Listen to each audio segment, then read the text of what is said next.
Hello, ladies and gentlemen. Thank you for joining me tonight. This is Jack with StoryMan-Jack. And you'll probably not see this till the morning. I work a strange schedule. But I wanted to show you one of the reasons, if you go back and look at the EU, and I'm a huge EU fan, just like Ryan is, just like, everybody is coming to it because it's so great compared to what Disney has given us. But I want you to there's several interviews. I'm going to do Kevin J. Anderson's first. And I want you to listen to the detail with which they think about, these writers thought about Star Wars, not just Timothy Zahn. Everybody knows about Timothy Zahn. But if you think about it, Kevin J. Anderson really kicked off the EU. And this is a man who has written things like Dune and just really intense science fiction stories.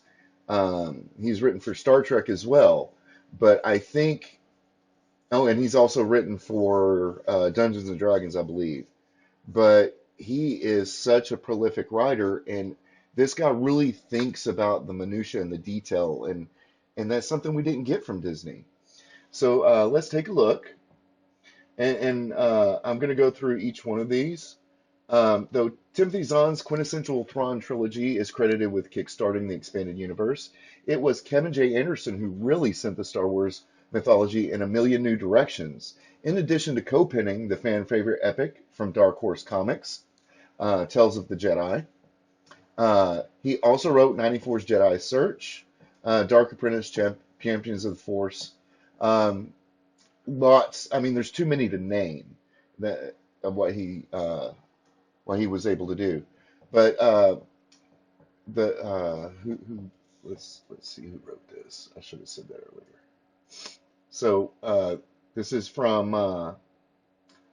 Doug McCausland, and you can get this website is StarWarsTimeline.net. Interviews slash interviews EU authors.html. So let's go back here. I recently had the chance to speak with Mr. Anderson as a delayed celebration of Jedi Academy Trilogy 20th anniversary.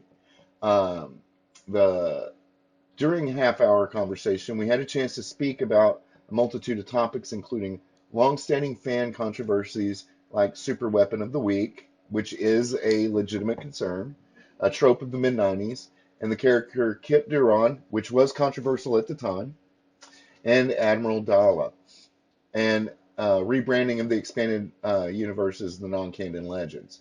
Also read on to learn which fan favorite Star Wars character nearly met his demise in the early 90s. Jedi Academy really distanced the post Return of the Jedi books from the influence of Jedi itself, really throwing the characters into the next era of Star Wars. Was this a conscious decision on your own, or was this really a mandate from Lucasfilm? Uh, so I believe these are long interviews, so sit back. A good thing about the 20th anniversary is me scratching my head thinking, wow, that was 20 years ago. The main thing was when Dark Empire came out from Dark Horse and Timothy Zahn was doing the Thrawn trilogy, those were almost experimental shots at the time. Um, at the time, there was a great deal of resistance in the publishing house. Why do you want to do more Star Wars? Star Wars is dead. There's no more movies. Why would you want to do this? When Dark Empire comics and Tim's books came out, they were sort of independent. Nobody really knew whether Star Wars was going to take off. Some of the people behind the projects had great faith, obviously. Tim wrote a terrific trilogy, and Tom Bite and Cam Kennedy did a terrific job with Dark Empire. They made history and took off. Tim's Heir to the Empire hit #1 in the New York Times bestsellers list, and Star Wars fans supported it like crazy. Then we were off to the races. Now, it wasn't just like a one shot. It wasn't, let's make a Star Wars book and see what happens. This was a real thing, like the Star Trek books were all over the place. I was the second person asked to do a trilogy, and we sort of were in position that we knew it was going to go somewhere. It wasn't just figuring out if people were into Star Wars. Lucasfilm and Fandom Books had big plans. They realized they were going to be a lot of books. all of us together made the conscious choice. And I was in a meeting at Skywalker Ranch when this was discussed, whether the future of Star Wars books would tell an ongoing story or standalone adventures that you could just read one on, where you could just read one and not another. For the readers who don't know, Star Trek books took the latter approach. You could pick up a book and it was Star Trek Adventure. You didn't have to read them in order to know how they fit together. For Star Wars, we decided that this was a history. Each novel would take place in a certain time frame, and what happened in previous books would have an effect on the current one. Tim Zahn's trilogy actually happened before Jedi Academy started, building up the universe. Once we had that sort of premise, then we can start mapping out the history. It seemed an obvious thing that if Luke was trained as a Jedi Master, and most of the Jedi Knights had been massacred, but there were still people with potential to use the Force, then he would try to bring the Jedi Knights back. Of course, that was the game changer. And we had a chance to introduce a lot of cool Jedi characters to use. And that's what I mean, that's the foundation, in my opinion, of where uh, they did everything right as opposed to where Disney did everything wrong. They thought about it. They went into detail. They cared about backstory. They cared about what came before, right? So the next question. One of those characters was the young Jedi trainee turned Sith apprentice Kip Duron. Controversial among both fans in universe and for his extreme tactics in stamping out the fragments of the Empire, stealing the Suncrusher superweapon, and essentially going on killing spree. However, seeing how he arguably shortened the Galactic Civil War by several years, do you see Kip as sort of a necessary evil? And Anderson's answer is he was a necessary demonstration because Luke had been warned of the potential of falling to the dark side. Yoda tells him that training isn't easy and he needs to watch out for certain things.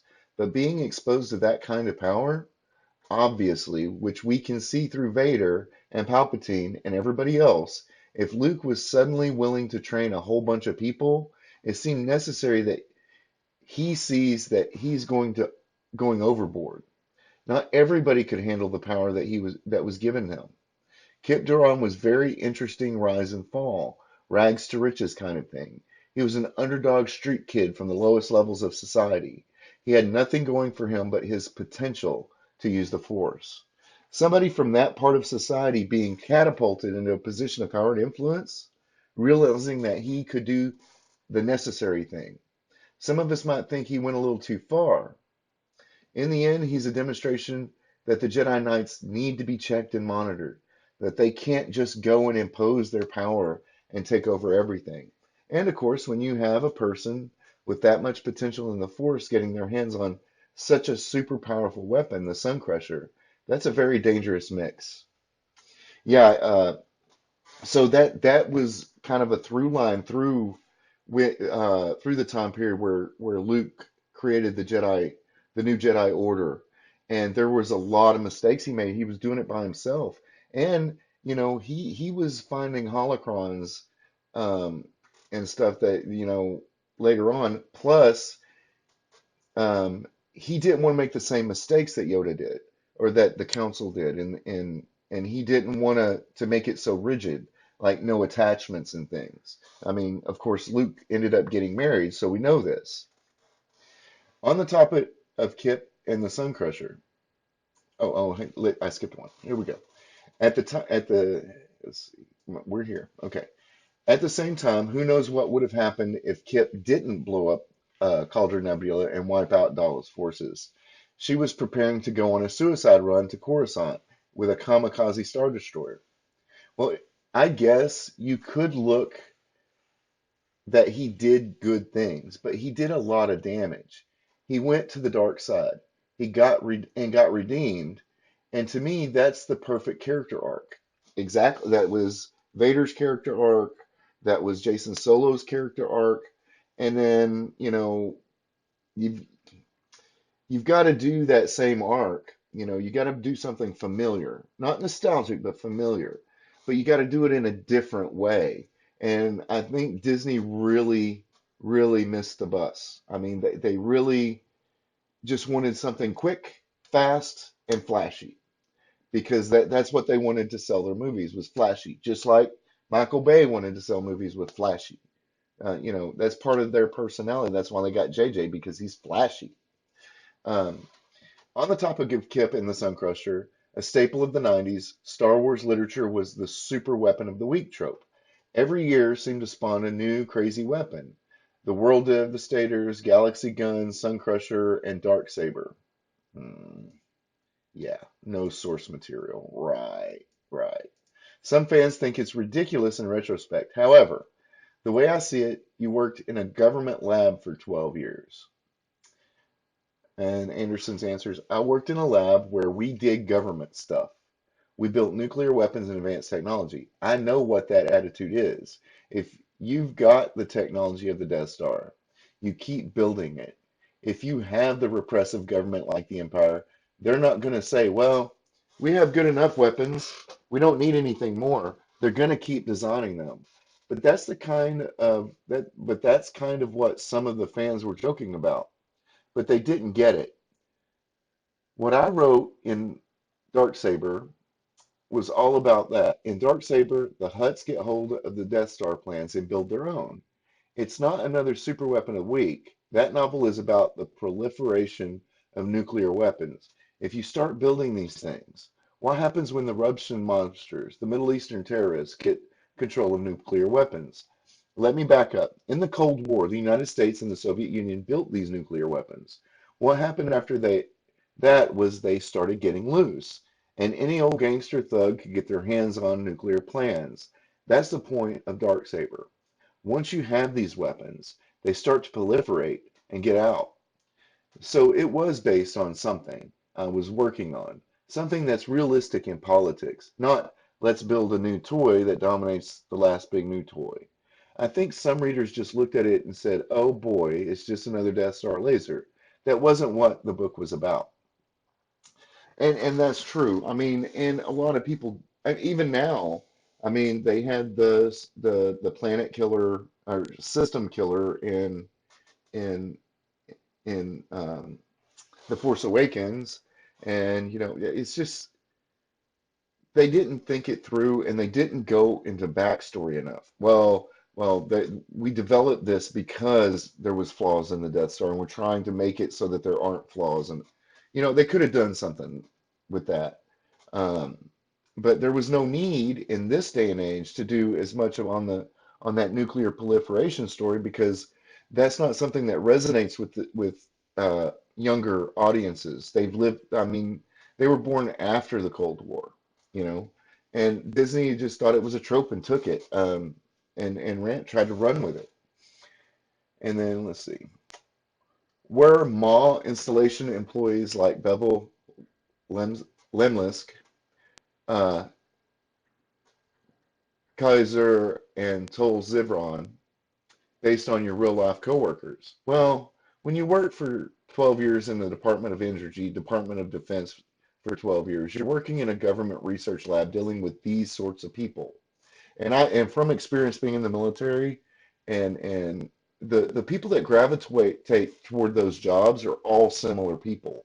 That's why when you take the ASVAB, they give you a personality test as well when you go in the military, because they got some of the most well-paid psychologists and psychiatrists on the planet, determining why certain people gravitate towards certain jobs, and that's why they give you a personality test. Well, when you work, yeah, I did that. You pick up certain personalities. I made fun of a few things with red tape and bureaucracy. The fact that anything gets done.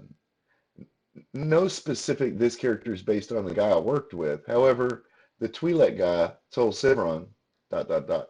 So that's just something that if you read if you listen to my creator series, you have to do that. In order to get a character right, you have to be sort of a psychologist. You have to go, I know a person that I want my character to have similar traits to this person, and it could even be a person you don't know, somebody you think you know because you watch them on TV or something, like a politician or a or an actor or actress, and you pull traits from. And one of the things I do is I pull traits from several different people. Um, so let's go on to the next one. Actually, the reason I asked is because the scene where Tull is bickering with his employees about missed paperwork and protocol as the New Republic fleet is about to wipe them all out.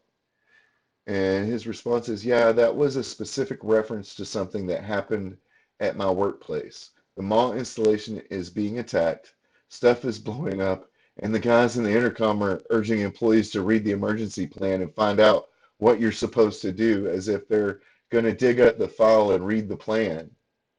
We had something like that where I worked. We had this big earthquake disaster plan. We were told if an earthquake happened and the building was collapsing, we were supposed to take out our file, flip it to the proper page, and read the paragraph to understand what we were supposed to do. And I remember reading and thinking, well, what I'm supposed to do is get my ass out of here immediately. Yeah, that is one of those things that is kind of a stereotype about government jobs and military jobs, and the whole military intelligence oxymoron is they have to provide information for the lowest common denominator, which means that they once told me that that there was a we used to have to fill the radar systems with FC-17, and I don't even know what that chemical is. I just know that it's bad for you. And and it says on the bottle, do not intake, do not breathe, blah blah blah blah blah. And I'm like, who's stupid enough to put their mouth on it and turn it on? Because these are like, they weren't just normal tanks, they were huge tanks. And the guy said, I learned something a long time ago. My sergeant, uh, he said, I learned something a long time ago. If they have a warning label on it in the military, it's because somebody did something stupid. So they have to provide for the lowest common denominator. Anyway, that was a joke based on a real thing at my work. It made me slap my head at the bureaucrats, where what that clueless about what people in an emergency situation would do. I don't know about you, but the last thing I would do in a situation is going to go through my bookshelf, pulling out my employee manual, flipping to the disaster response page, and reading a paragraph about how I'm supposed to run out of the building. Yeah, it is pretty bad. Continuing. As everything is collapsing around you, anyway, on to Dala. Jumping a bit forward in the timeline for this question. Books you didn't write yourself. In your trilogy, Dala is driven by bloodlust, not really motivated to do anything but inflict as much damage on the New Republic as possible, killing Dantooine colony and thousands of Mon Calamari. However, EU writers decided that she would become the chief of state of the Galactic Alliance in more recent novels. Do you think she actually has the mental capacity to have that kind of power? In the books that I wrote, Anderson responds, she was sort of a ruthless, desperate, loose cannon.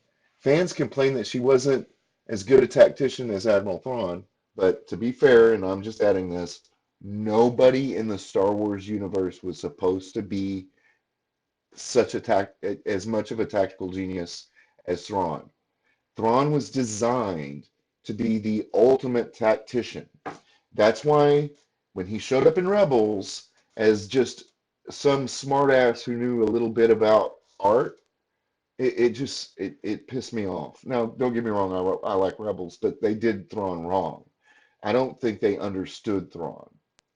Uh, anyway, but she's not at all. She's a loose cannon who shoots first and asks questions later. That means that she did a whole lot of tremendous things that doesn't become the statesman until years later. After all the ordeals that she went through and the crosses she faced, she could certainly grow and learn her lesson. We have certain politicians right now that seem to be hotheads and speaking before they think. They go on to become better leaders later on. And that's true. You know, I was not the same person I was 10 years ago. I'm not the same person I was 5 years ago. And I think that if you're going to have a long continuing series, and that's one of the things that made um, this this complex universe that became the EU so great, was that characters did grow, and they didn't just grow over one story arc. They grew over several different story arcs. You know, they would grow, and then they would find, they would see another blind spot, and then they would grow, and then they would revert back on another thing, and then they would changes would happen in their lives that made they were almost like real people. That's what made it so great. That's why you look at Disney Star Wars, even the books that are very poorly written. I don't know. That guy Chuck Wendig must have had to known somebody. It had to been nepotism or something, in my opinion. But anyway, that's why Disney fell flat. They don't care about their characters. They don't want you to care about their characters. They just want to sell merchandise. They just want to be flash and bang to get the kids excited to beg mommy and daddy for a toy. And we see how well that worked out, huh? Right? Did you have your own ending fate in mind for Dala? Laughs. Oddly enough, I had planned to kill her at the end of Dark Apprentice. There's a big explosion at the end where the nebula catches on fire and wipes everything out. I thought she was going to be killed, and that's how I wrote it. I had a whole bunch of test readers who had read Jedi Search. I mapped the whole thing out, and Lucasfilm approved it. Dala was supposed to die at the end of the book two, but man, the test readers wanted to lock me in a room until I rewrote it because they liked the character so much. We basically brought her back from the dead and kept her going. Yes, I was going to kill her in book two, so she's already lived a lot longer than I had ever imagined. All right, and I do like that character. It turned out to be a really good character. I'm under the impression that you wanted to kill Mon Mothma in Champions of the Force, but the idea was vetoed by Lucasfilm. I had suggested Mon Mothma be killed. We were writing these novels to show the readers that things could change in the universe. This isn't one of the things where everything's the same at the end of the book as in the beginning, and you can't. We were writing the history of the New Republic. The characters change, people die. At the time, they weren't quite ready to kill off Mon Mothma. Although, when you watch the movies, she has one little scene and a line. However, she's important to the government of the New Republic. I proposed killing her, but they at the time decided to let her get better. So I wrote it that way. Of course, my next book, Darksaber, I killed off Crix Medine, uh, General Medine from the original movies. Thank goodness I didn't suggest killing off Chewbacca, though. Yeah, Ari Salvatore did it, but uh, they gave him, I believe they gave him the Clone Wars, if I'm not mistaken, for doing that. Did you have any other big ideas that were shut down by Lucasfilm? We did a whole bunch of brainstorming.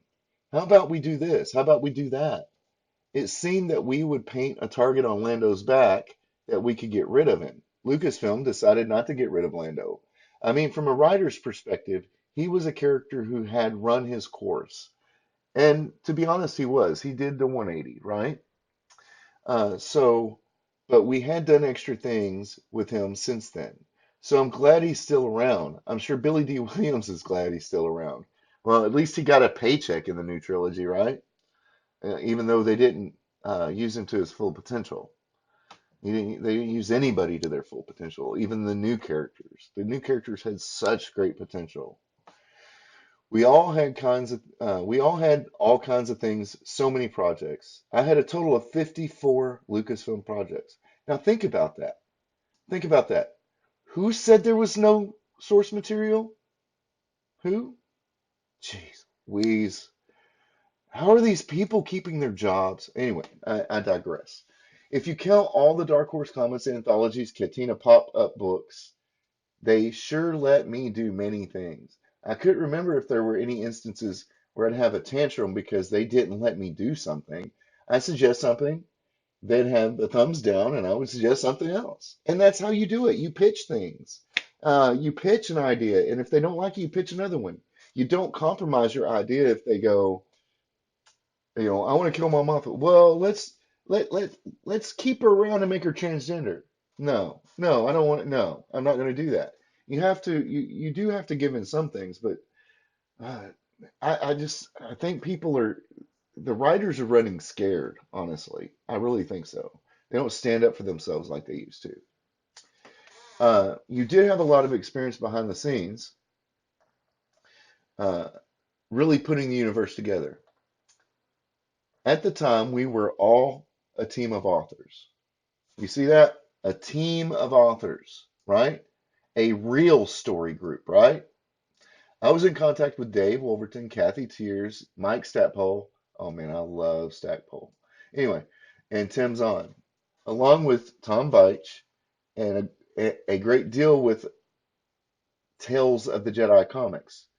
We were like a small team exchanging ideas. Tim Zahn would plant something in The Last Command, and I picked it up in Jedi Search. And we did that sort of stuff. I've been out of the loop for a while, and I'm not sure if Lucasfilm writers do the same thing now. Can I repeat that for you? Let me repeat that.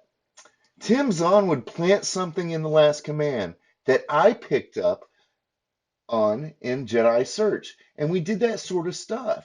I've been out of the loop for a while. I'm not sure if Lucasfilm writers do the same thing now. We had a great little team who were building the history of a universe. We were like worker bees building a foundation. Okay, look at that. Look at that. Just that's what's wrong with Disney Star Wars. And the people who came before that could help make us great were ignored. They know what's going on. Okay. I'm sure you know about the status of the EU right now. You mean the whole Legends thing? Right. Did this news affect you when it was announced? That's probably the question I get asked more than anything else from Star Wars fans. A lot of them have righteous indignation and come to my defense or everybody else's defense. But it's been 20 years, and I don't even know what printing we're in. We're 50 something printings into Jedi Search. I never imagined that if they made sequels to the movies, they would pick up on my novels and film them. We were writing our own expanded universe books. If you were J.J. Abrams, you wouldn't want to rely on 100 something books that have been written. You'd want to do your own thing. And I'm perfectly content with that. As a writer in the Star Wars universe, I've seen a lot of my ideas picked up and seeded in the Clone Wars and Rebels cartoons. Yeah, but you know what? They weren't seeded correctly, in my opinion. Now, that is an opinion. They put some of the EU authors' ideas in the special edition, and that's cool. That's really cool. When you see Darth Maul, when he turns on his double lightsaber, I can point at it and say, hey, that's what we created in Tales of the Jedi comics. That's cool. From a writer's perspective, it makes me so excited to see that sort of stuff. Lucasfilm owns all that stuff. We were writers for hire. Whatever we did, they could do with what they want. I certainly wouldn't complain if they wanted to do Jedi Search as a movie, but I never ever expected it. Now, yeah, and he's right, but they could have done what the expanding universe people did and really thought about world building in the universe and taken their time. They had from the time they bought it until when it was released in 2017. They bought it in what, 2012? So they had the time to sit down and go, okay, let's write this backstory. Let's produce some books, right? Let's give it a background. And then that way when we start, it's already done. We know what we're pulling from and it makes sense. So I understand that. I want to backtrack a little bit before we wind down. Picking up on a line from Dark Apprentice, Lando and Han are discussing the pharmaceutical uses of glitter stem spice from Kessel. And Lando says to Han something along the lines of, I know you wouldn't have smuggled spice if you didn't know the benefits of the substance. And is Han really not as much of a scoundrel as we were led to believe in the original Star Wars? That was actually from discussions with the Lucasfilm people. I was writing Han going into the spice mines of Kessel, where he used to smuggle spice out. I was told by some politically correct people at Lucasfilm, spice can't be a drug because Han was smuggling it. That makes Han a drug dealer. You can't have one of our main characters be a drug dealer. I said, it's spice. He's running imperial blockades. What did you think it was? They said, well, it's like a food flavoring. It's not going to be flying through imperial blockades with a ship full of oregano. He laughs.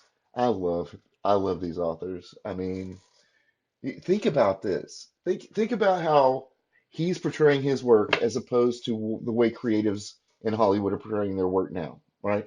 Think about the way Kevin J. Anderson portrays these characters and talks about his work and Spice and this stuff and the politically correct people at Lucasfilm.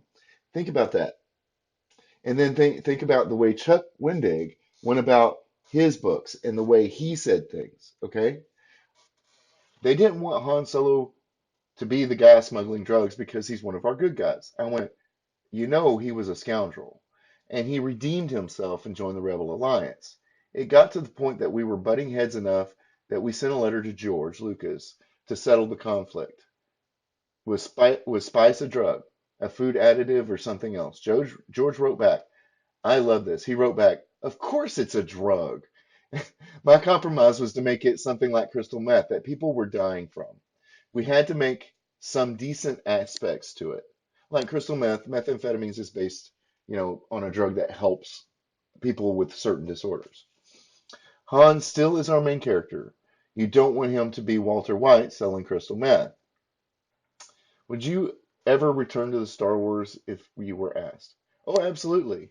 Yeah, I mean, that's a no-brainer, right? If I was asked to write a Star Wars novel, in fact, I'm going to do a fan fiction. Somebody asked me if I would do a fan fiction, a short fan fiction, but I'm going to set it during the same time as Luke is on his adventure with Han and Obi-Wan and Leia and Chewie and, all of our favorite characters kind of a side by side and they don't know about each other.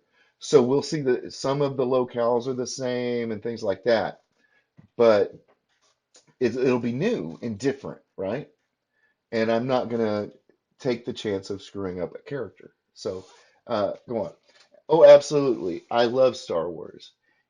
It made my career, and I went to see Star Wars the first week it came out. Yes, I'm that old. Oh God, don't say that, man. It's a big influence on my life, and I'd love to do it.